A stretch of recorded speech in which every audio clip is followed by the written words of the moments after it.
స్వాతంత్ర్యం కోసం అహింసా విధానంలోనే కాదు, సాయుధ పోరాటం ద్వారా పోరాడి బ్రిటిషర్లను తరిమికొట్టవచ్చని పిలుపునిచ్చి ఆచరణలో పెట్టిన మహోన్నత యోధుడు సుభాష్ చంద్రబోస్.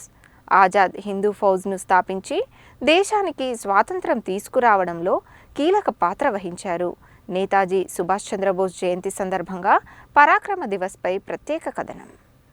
2 సార్లు భారత జాతీయ కాంగ్రెస్కు అధ్యక్షుడిగా ఎన్నికైన గాంధీజీతో సిద్ధాంతపరంగా విభేదించి పదవికి రాజీనామా చేశారు నేతాజీ సుభాష్ చంద్రబోస్. గాంధీజీ ఆచరించిన అహింసావాదం మాత్రమే స్వాతంత్ర సాధనకు సరిపోదని, పోరుబాట కూడా ముఖ్యమని సుభాష్ చంద్రబోస్ బలంగా నమ్మారు. ఈ అభిప్రాయంతోనే ఆల్ ఇండియా ఫార్వర్డ్ బ్లాక్ అనే రాజకీయ పార్టీని కూడా స్థాపించారు. అయితే నేతాజీ మరణం వెనుక ఉన్న మిస్టరీ ఇంకా వీడలేదు. 1945 ఆగస్టు 22న నేతాజీ ప్రయాణించిన యుద్ధ విమానం ప్రమాదానికి గురై ఆయన వీరమరణం పొందినట్లు జపాన్ రేడియో ప్రకటించింది. అయితే ఈ ప్రకటనపై భిన్న వాదనలు వినిపిస్తున్నాయి. కేంద్ర ప్రభుత్వం నేతాజీకి సంబంధించి 100 సీక్రెట్ ఫైళ్లను విడుదల చేసినప్పటికీ ఆయన మరణం వెనుక కారణాలు ఇప్పటికీ ప్రపంచానికి ఓ మిస్టరీలానే మిగిలిపోయింది. అయితే బోస్ జయంతిని పరాక్రమ్ దివస్గా భారత ప్రభుత్వం నిర్వహిస్తోంది. నేతాజీ సుభాష్ చంద్రబోస్ ఆయన మరణం ఇప్పటికీ అంతుచిక్కని రహస్యమే.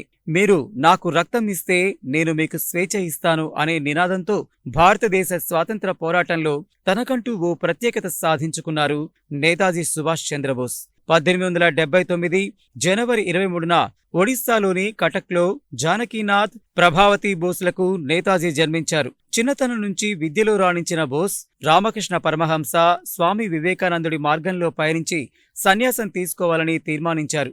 మానవ సేవే మాధవ సేవ అనే నినాదం, రామకృష్ణుడు ఉపదేశించిన దేశాభిమానంతో ముందుకు సాగారు.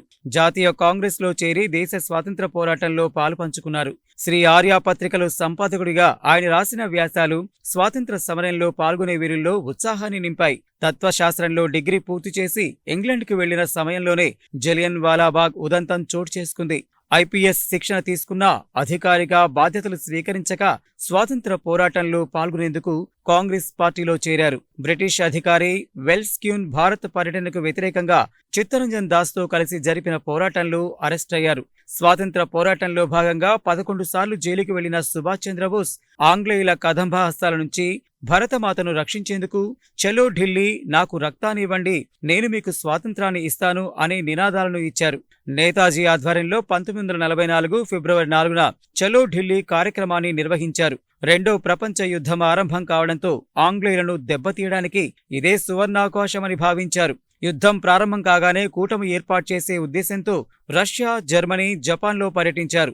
జపాన్ సహాయంతో యుద్ధ ఖైదీలు, రబ్బరు తోట కూలీలు, ఔత్సాహికులతో ఆజాద్ హింద్ ఫౌజ్ను ఏర్పాటు చేశారు.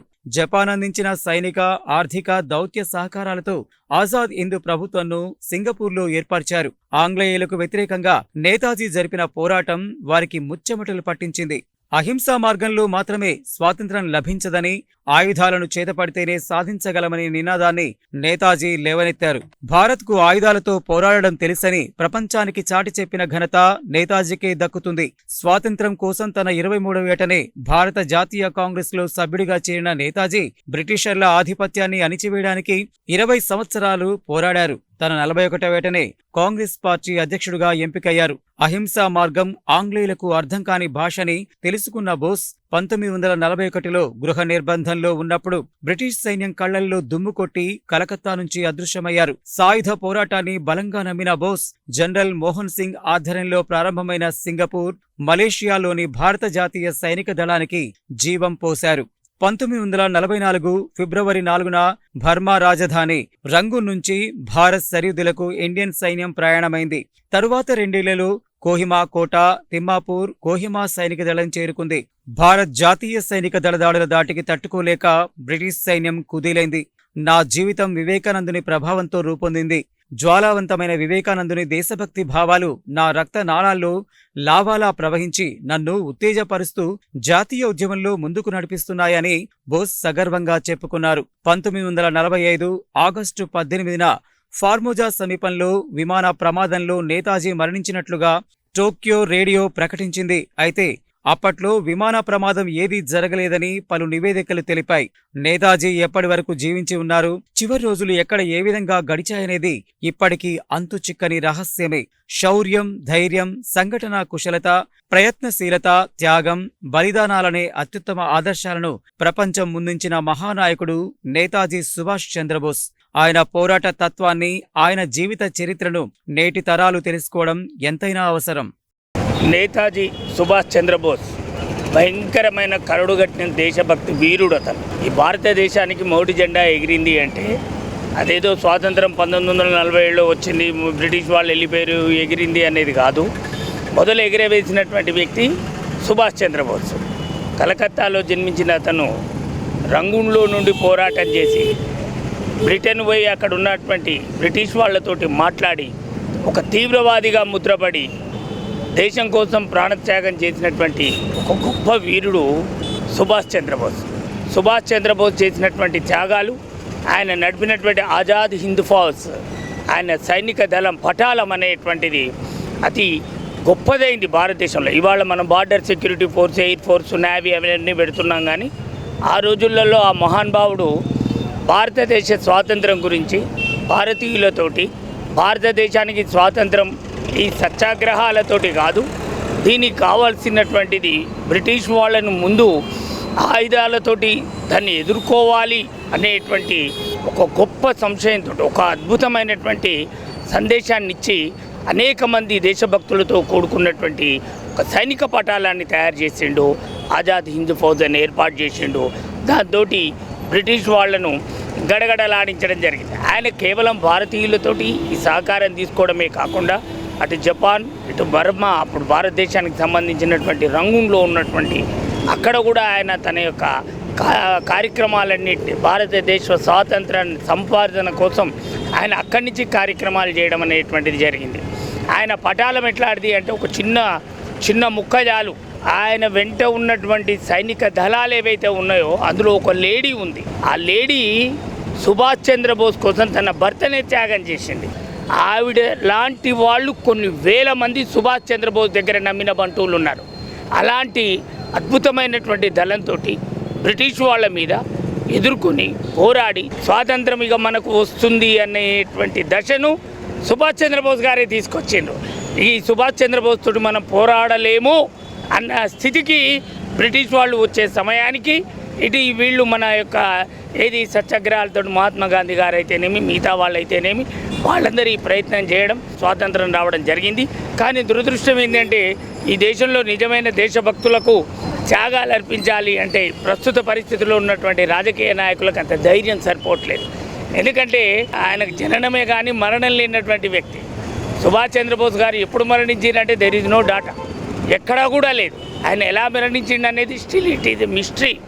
ఎప్పటికి కూడా అందరికీ కూడా అనుమానం, ఆయన బతికుండా, చనిపోయిండా, లేకపోతే ఎప్పుడు చనిపోయిండు, ఇవేవి కూడా తెలియవు.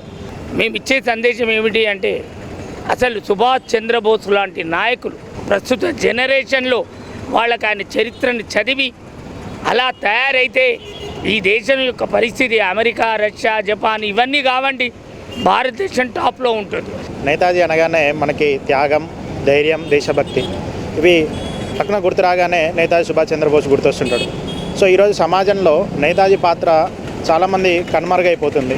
అంటే జాతీయ నాయకులు అనగానే ఎవరెవరో పేర్లు వస్తున్నాయి కానీ నేతాజీ సుభాష్ చంద్రబోస్ని గుర్తుంచుకునే లేదు. కానీ ప్రతి సంవత్సరం మనం 23 జనవరిని నేతాజీ జయంతి సందర్భంగా పరాక్రమ దివాస్గా మనం చాలా గొప్పగా ప్రతి సంవత్సరం నిర్వహిస్తాం. ఇదే రోజున నల్గొండలో జనగణమన ఉత్సవ సమితి ఆధ్వర్యంలో నిత్య జాతీయ గీతాలాపన కార్యక్రమాన్ని దాదాపు 4 సంవత్సరాల క్రితం ప్రారంభించడం జరిగింది. సో ప్రతి సంవత్సరం కూడా ఈ కార్యక్రమాన్ని పెద్ద ఎత్తున నిర్వహించడం జరుగుతుంది. నాకు రక్తాన్ని ఇవ్వండి, మీ దేశానికి స్వాతంత్రాన్ని నేను తెచ్చిపెడతా అన్న ఒక మహాన్ నాయకుని ఆదర్శంగా చేసుకొని నాటి యువతంతా పాల్గొని దేశాన్ని, జాతీయ గీతాన్ని గౌరవించాలని మనస్ఫూర్తిగా కోరుకుంటున్నాను. భారతదేశ స్వాతంత్ర సముపార్జనలో ప్రజలందరికీ తెలిసినటువంటిది ఒక కోణం అయితే, తెలియకుండా చరిత్రలో దాగి ఉన్నటువంటి కోణం రెండోది, ఇప్పుడిప్పుడే బయటకు వస్తున్నటువంటి కోణం రెండో ఒక కోణం. ఆనాడు సత్యాగ్రహము, ఉప్పు సత్యాగ్రహము, అహింసా విధానం అనేటువంటిదే కాదు, దాడుల ద్వారా తిరుగుబాటు ద్వారా కూడా స్వాతంత్రం సంపాదించవచ్చు అనేటువంటిది, ఎందుకంటే ఆ రోజు చరిత్రలో అతివాదులు మితవాదులుగా ఉన్నటువంటి వర్గాలు మనందరం చూస్తున్నాము. అట్లా కేవలం ఒకటే కోణంతో స్వాతంత్రం రాదు అనేటువంటి ఆలోచనతోటి ఆజాద్ హిందూ ఫౌజ్ను ఏర్పాటు చేసి ఆనాడు అంటే ఆర్థిక ఇబ్బందులు ఉన్నప్పటికీ కూడా ఎటువంటి రవాణా సౌకర్యాలు లేనప్పటికీ కూడా విదేశాలకు బర్మా, జర్మన్, జపాన్ ఇట్లాంటి దేశాలకు వెళ్ళి అక్కడ కూడా తన యొక్క పటాలాన్ని తయారు చేసి భారతదేశ స్వాతంత్ర సంగ్రామంలో తన వంతు పాత్ర నిర్వహించినటువంటి మహనీయుడు. నేటికి కూడా అతని యొక్క కనుమరుగైనటువంటి మరణించినటువంటి విషయం చరిత్రకు తెలియకపోవటము శోచనీయము. అయినప్పటికీ కూడా ఒక గొప్పగా పరిస్థితి ఏంటంటే కేవలం ప్రపంచంలో భూమి మీద పుట్టినటువంటి వారికి జయంతి వర్ధంతి ఉంటుంది, కానీ వర్ధంతి లేనటువంటి ఒక మహానాయకుడు నేతాజీ సుభాష్ చంద్రబోస్. అలాంటి నేతాజీ సుభాష్ చంద్రబోస్ను గత 20 సంవత్సరాలుగా మా యొక్క మిత్ర బృందం వేరు సంస్థల ద్వారా జరుపుతున్నాము. కరోనా సమయంలో కూడా ప్రజలలో దేశభక్తి ఉంది, నల్గొండ ప్రజలు దేశభక్తులు అనేటువంటిది నిరూపించడానికి జనగణమన ఉత్సవ సమితి చేస్తున్నటువంటి కార్యక్రమం.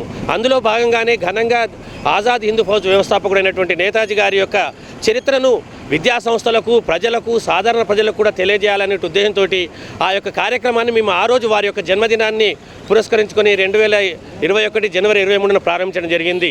అంటే జననమే ఉన్నటువంటి వ్యక్తిని ఆదర్శంగా తీసుకున్నట్లయితే మనం చేసేటువంటి యొక్క దేశభక్తి కార్యక్రమం కూడా దానికి ముగింపు ఉండదు అనేటువంటి ఉద్దేశంతో ఆ జయంతి కార్యక్రమము, కేంద్ర ప్రభుత్వం ప్రకటించినటువంటి పరాక్రమ్ దివాస్ అనేటువంటి కార్యక్రమాన్ని నిజమైనటువంటి దేశభక్తులందరూ కూడా నేతాజీ జయంతిలో పాల్గొని మా యొక్క దేశభక్తిని చాటాలని కోరుకుంటూ, మహనీయుడికి నిజంగా ఘనమైనటువంటి ఇవ్వాలి. వారు తీసుకొచ్చినటువంటి స్వాతంత్రాన్ని మనం అనుభవిస్తున్నాము. అప్పుడు అలాంటప్పుడు వారిని స్మరించుకోకపోతే నిజంగా మనం ఒక రకంగా వారికి ద్రోహం చేసిన వాళ్ళ మొత్తం. కాబట్టి నిజంగా దేశభక్తిని చాటుకునేటువంటి అవకాశం మనకు ప్రతి సంవత్సరం ఇక్కడ దొరుకుతుంది. దాన్ని నల్గొండ పుర ప్రముఖులు, ప్రజలందరూ కూడా సద్వినియోగం చేసుకోవాలని మా జనగణమన ఉత్సవ సమితి తరఫున కోరుతున్నాం.